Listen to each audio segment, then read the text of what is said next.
Hey companions, welcome back to the world of physics. Let's jump into today's quest and unlock the rules of the great book of nature.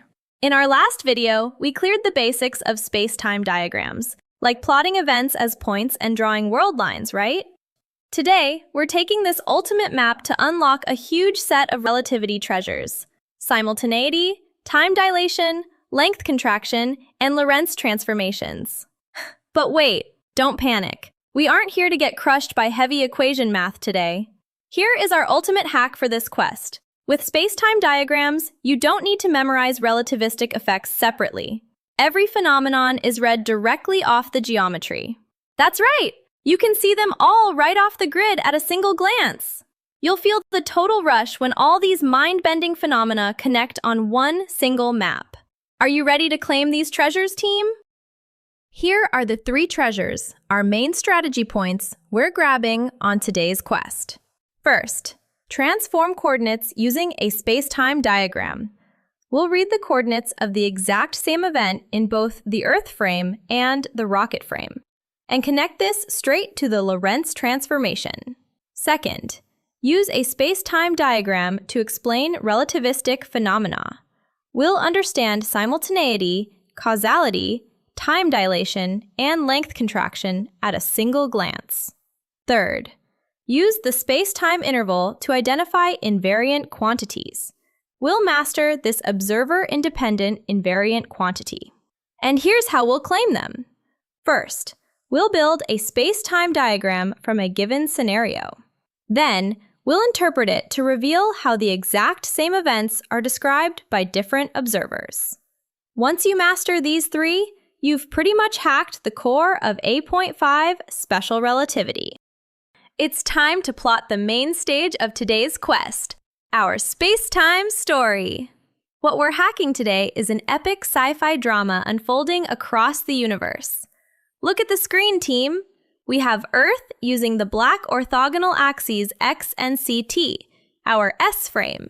And for our moving rocket, we use the slanted red axes, X prime and CT prime, our S prime frame. Plus, there's a stationary star waiting 4 light years away. A rocket zooms right past Earth at CT equals 0. Then, light signals start flashing from Earth and that distant star, crisscrossing through space to reach the rocket. We're going to plot this whole drama step by step on our map, hacking the coordinates from both Earth's black axes and the rocket's red axes. Are you ready, team? Let's plot event 1 right here. A light flash goes off on Earth at CT equals 2. Looking through Earth's black axes, it's super simple. X equals 0, CT equals 2. Now, how about from the rocket's frame? Remember our map hack, team? Don't fall into a bug by drawing standard straight lines. Trace along these tilted red axes and… aha! Look at the screen. It reads about -1.5, 2.5. See how changing your reference frame instantly shifts the time and position on the grid? Next, event 2. On Earth, it's right here at 0, 4. But through the rocket's tilted lenses, look at that red grid. It shifts to about -3, 5. Now, check out event 3 on that distant star. On Earth's map, it happens at the exact same time, 4, 4. But on the rocket's map? Wow, it reads 2, 2. Catch the super important bug warning here, team. Event 2 and event 3 happened at the exact same Earth time, CT equals 4. But in the rocket frame, one happened at CT prime equals 5 and the other at 2. Just shifting your spatial position changes time drastically. This is proof that space and time mix together. Now, let's take a quick side quest to grab a massive item. Treasure 1. The secret of spacetime diagrams and Lorentz transformations. Let's take another look at event 2 and event 3. From the Earth observer's frame, both events happen at the exact same moment, right? But just because the location X changed, the time seen from the rocket frame CT prime completely changed too. In other words, when you transform coordinates for another observer, their time isn't the only thing that matters. Their position X has a huge impact on their time ct prime. Time and space are mixing together on totally equal ground. Now, let's take a peek at the Lorentz transformation formulas in your data booklet. First, for time, t prime equals gamma times quantity t minus vx over c squared. Next, for position, x prime equals gamma times quantity x minus vt. These equations are actually formulas for transforming an event, its position x and time ct from one observer into the position x prime and time ct prime of another observer. Look at the right side of both equations. They both contain t and x. That means to find time, you must know position too. Look, team, these equations match the movement on our spacetime map perfectly, right? The transformed time depends on both the original time and the position. Switch your perspective to a whole different set of axes on our spacetime diagram, and boom! That exact operation is the Lorentz transformation itself. But wait, you might be asking, the formulas look so complicated with all those gammas and time shifts. Can we really ignore all that heavy math just by looking at a graph? Haha, here is the secret, team. When we draw those tilted axes and stretch the grid lines, we are preloading all that heavy math directly into the map. Don't worry, we'll tackle how to draw those grid lines step by step in our very next video. The tilt of the axes and the grid scale work together to handle the gamma factor, length contraction, and time shifts all at once. So once the map is drawn, you don't need to do any heavy calculations on your quest. Just trace the parallel lines and boom, the graph does the math for you. You can understand Lorentz transformations way more intuitively than just staring at formulas. Isn't that awesome, companions? We won't deal with the heavy math in this video, but you can understand Lorentz transformations way more intuitively than just staring at formulas. That's our first treasure. Transform coordinates using a spacetime diagram. Now, remember, we're building our spacetime diagram quest. Let's get back to work. Now, let's draw the world lines for two objects. World line 1 is Earth's world line. World line 2 is the distant star's world line. Do you remember? A world line is the continuous path, like footprints in spacetime, left behind as time moves into the future. Earth stays right here at x equals 0, and the star stays 4 light years away from Earth right here. So this is Earth's world line, and this one is the star's world line. Next comes a slightly tough quest. Let's draw the path of the light signal released from Earth at event 1, where ct equals 2. Think back to our last video. On a spacetime diagram, the world line of light is always a line at plus minus 45 degrees. So for world line 3, we draw a straight 45-degree line going up and to the right from E1. This is our light signal's world line. And event 4 is the exact moment this light signal intersects the moving rocket's world line, the CT prime axis, right here. From Earth's perspective, reading the intersection point gives us about 3, 5. From the rocket's perspective, in the rocket frame, it comes out to about 0, 4. Now, let's look at the light released from the star at event 3, where x equals 4 and ct equals 4. For world line 4, we draw a minus 45-degree line going up and to the left from E3 toward Earth. Since this light travels toward Earth, we extend it at minus 45 degrees. Event 5 is the exact moment the star's light reaches Earth on world line 1 at x equals 0. From Earth's perspective, the intersection is about 0, 8. From the rocket's perspective, using the tilted axes, even if they're off-screen, remember that at 0, 4, ct prime was 5. So we can see it's about 0, 10. Wow, now we've fully mapped out our entire story onto our spacetime diagram.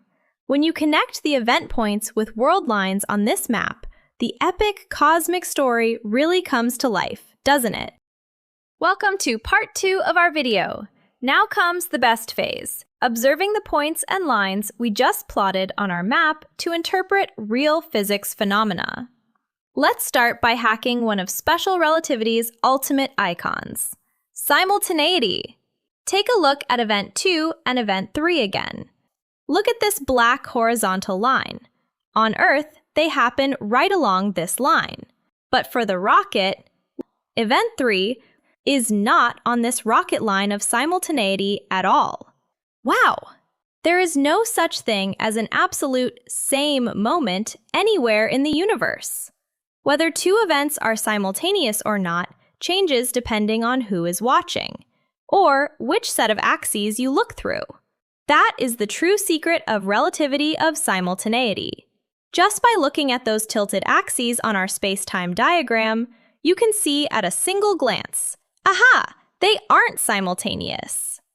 Spacetime diagrams are truly incredible, right? Now that we've totally hacked relativity of simultaneity, let's move on to one of the wildest cheat codes in all of relativity, time dilation. This time, pay close attention to event 1, this, and event 2, this one.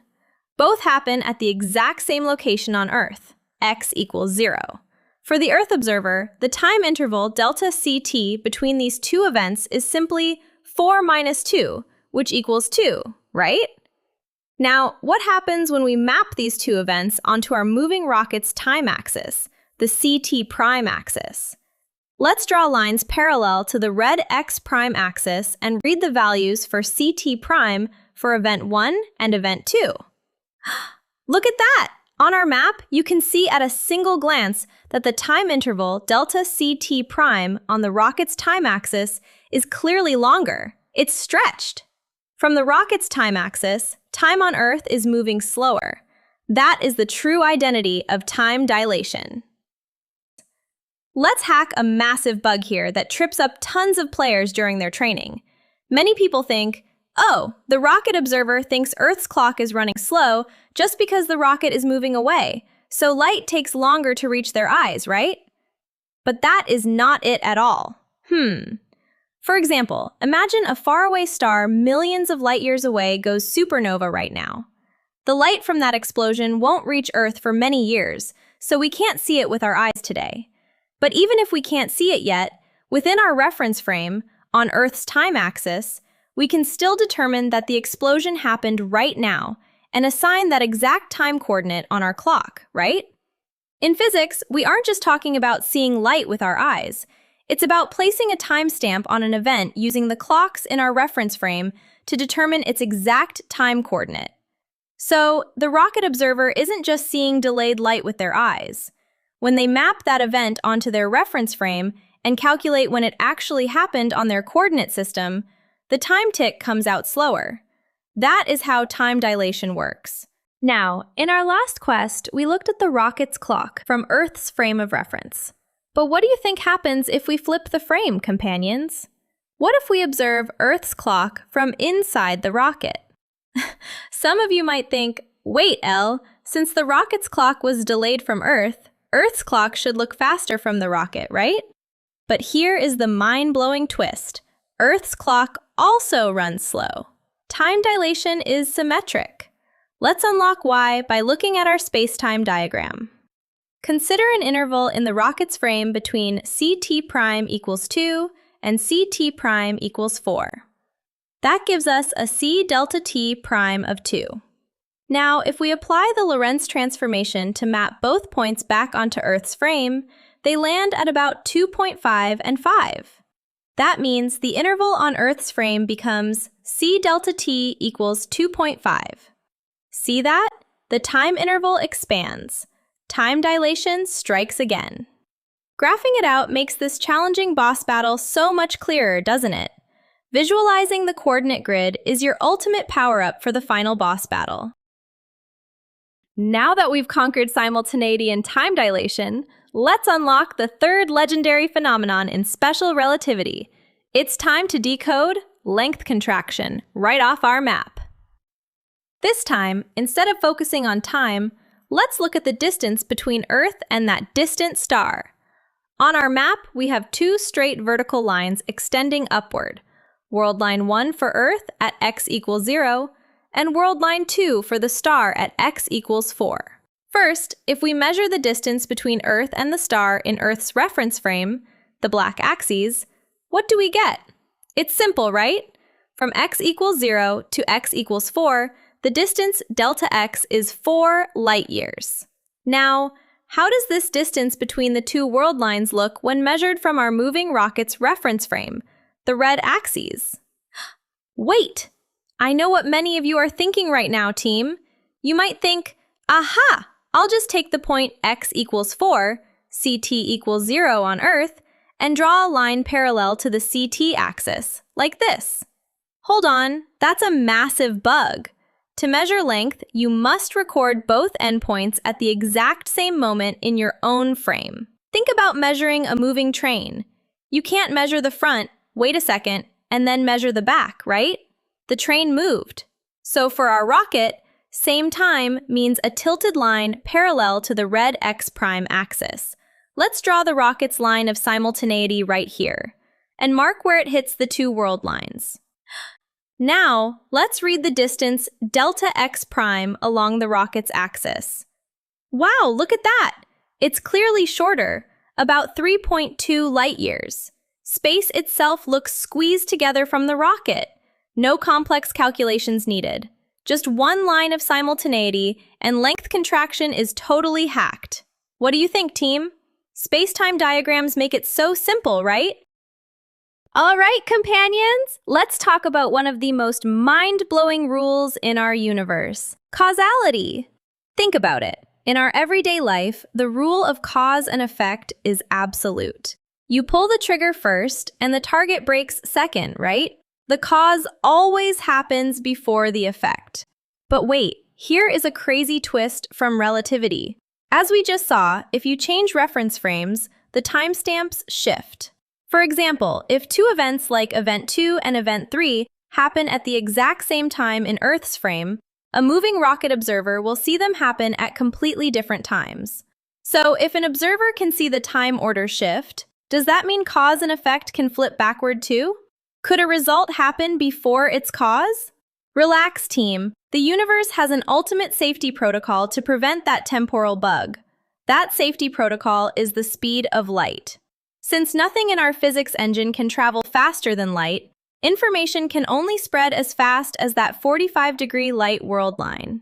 Look right here at Event 1. When light flashes from Event 1, its world line stretches outward at 45 degrees. When you extend that boundary into spacetime, this is our light cone. See how it shapes up? This boundary changes everything on our map, inside the light cone. Because light from Event 1 can easily reach these regions, a real connection is possible.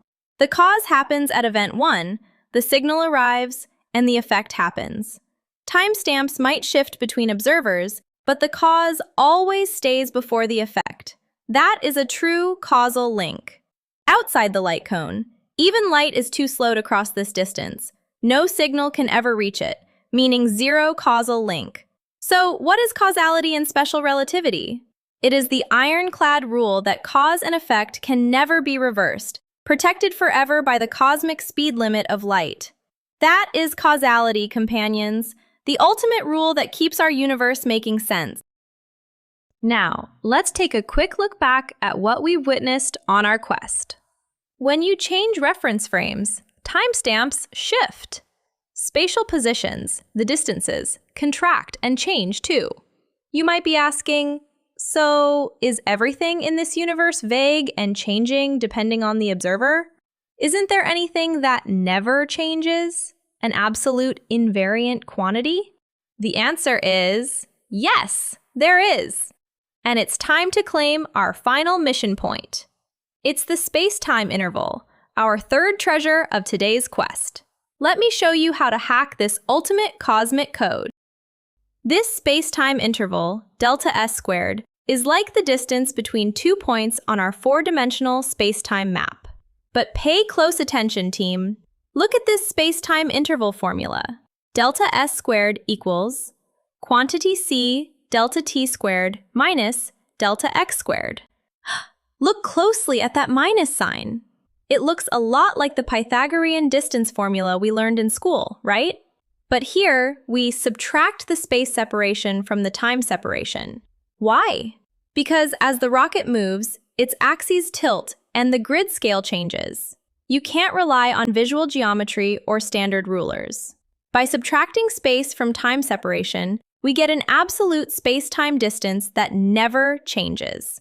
Whether you measure it from Earth or from the fast-moving rocket, delta S squared gives you the exact same invariant quantity. Let me prove it to you. Let me show you how it works right now. First, let's calculate the space-time interval between event 1, where x equals 0 and ct equals 2, and event 2, where x equals 0 and ct equals 4. In Earth's reference frame, the change in time, delta ct, is 4 minus 2, which equals 2. The change in position, delta x, is 0 minus 0, which equals 0. Plugging this into our formula, delta S squared equals 2 squared minus 0 squared, which equals 4. The result is positive, greater than 0. And if you calculate this in the rocket frame, it comes out to the exact same value. Now, let's try another pair of events. Event 2. On Earth, x equals 0, ct equals 4, and event 3.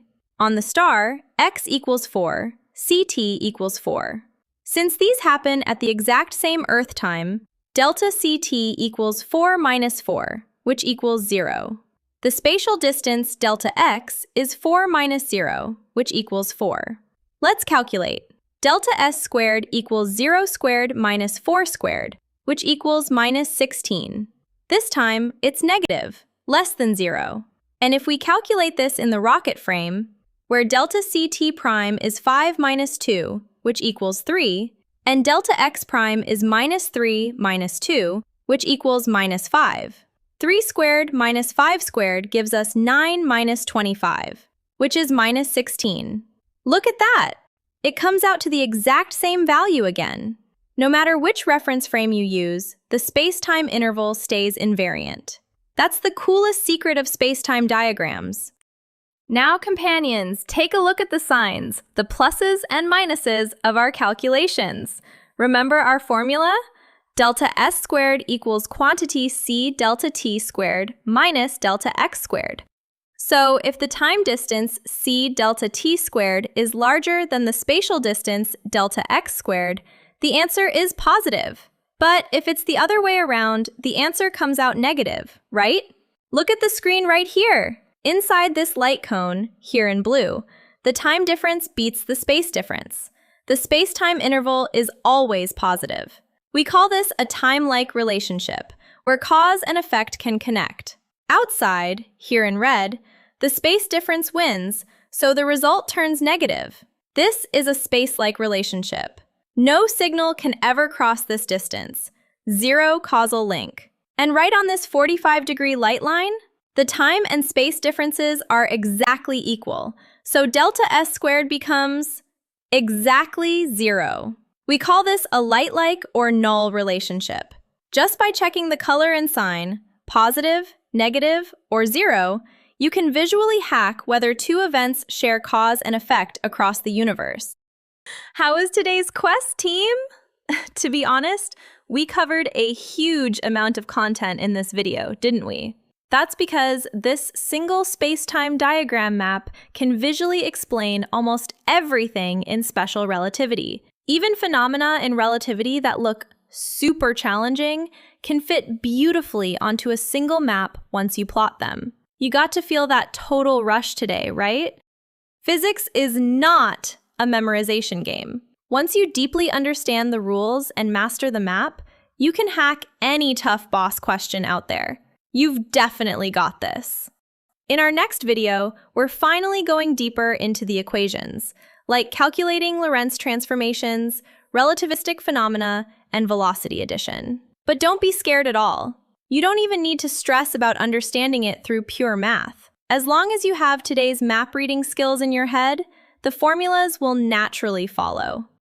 Did something make total sense on the space-time diagram today? Or did you hit a bug on a specific problem? Tell me all about it in the comments below. As fellow companions exploring together, I can't wait to read your thoughts. Don't forget to hit that subscribe button and give this video a thumbs up. I'll see you in our next quest. Keep exploring and have fun with physics. Bye-bye!